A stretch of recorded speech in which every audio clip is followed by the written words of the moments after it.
ደግሞ አንደኛ እንዳትሰቃይብኝ እንዴት የዛን ጊዜ እኮ አቅሌን አላውቀውም። አንድ ጠርሙስ ተጠጣ ሞተህ ነው እሱ የሚፈልግ እኔም አላውቀውም። አንቺ ስትሞቺ እኔም አቅሌን አላውቀውም። እኔ እኮ እንትን እንዳትል ደግሞ ኋላ አንተ እንዳትሸነፍ ታቂ። ሰላም ሰላም ቤተሰብ እንዴት ናችሁ? ከኔ ጋር እግዚአብሔር ይመስገን። ሁላችሁም በያላችሁበት ሰላማችሁ ይብዛልኝ፣ ሀገራችንን ሰላም ያደርግልን።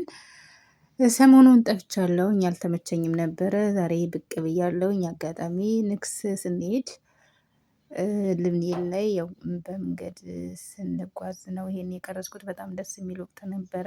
ግንቦት አካባቢ ይመስለኛል የተቀረጸ የቆየ ቪዲዮ ነው። በነገራችን ላይ አዲስ ቪዲዮ አይደለም። አሁን የትሳስ ክረምት ገብቷል። ራሳችሁን ጠብቁ። ያው ዘንድሮ ቅዝቃዜ ያለ እየተባለ ነው። ስትወጡ ስትገቡ ጦርነትም ሊነሳ ነው እየተባለ ነው። ብቻ ያው ሁሉ ጊዜ እርግጥ ጦርነት ነው የሚባለው አዲስ ነገር የለም። ግን ሁላችሁም ራሳችሁን ጠብቁ። እግዚአብሔር ከእናንተ ጋር ይሁን። እግዚአብሔር ሀገራችንን ሰላም ያደርግልን። እኛንም በያለንበት ቦታ እግዚአብሔር ይጠብቀን እና ይሄን ይመስላል። ትንሽ ራቅ ያለ ነው። ወደ ገጠራማ ቦታ እየደረስን ነው። ይሄ ከከተማው ወጣ ብሎ ነው ያለው። ከተማው በአሁኑ ሰዓት ሙቀት ነው።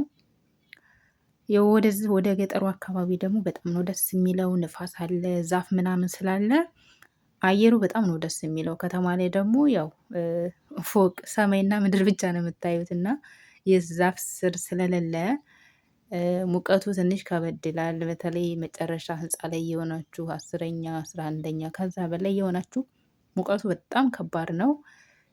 እንዲሁም ደግሞ ያው አነስተኛ ላይ 1ኛ 2ኛ የሆናችሁ ቢያንስ የተወሰነ ይቀላል ብዬ አስባለሁኝ። እና የዛሬው ቪዲዮ ይሄን ይመስላል። በሌላ ቪዲዮ እስከምንገናኝ ድረስ በያላችሁበት ሰላማችሁ ይብዛልኝ።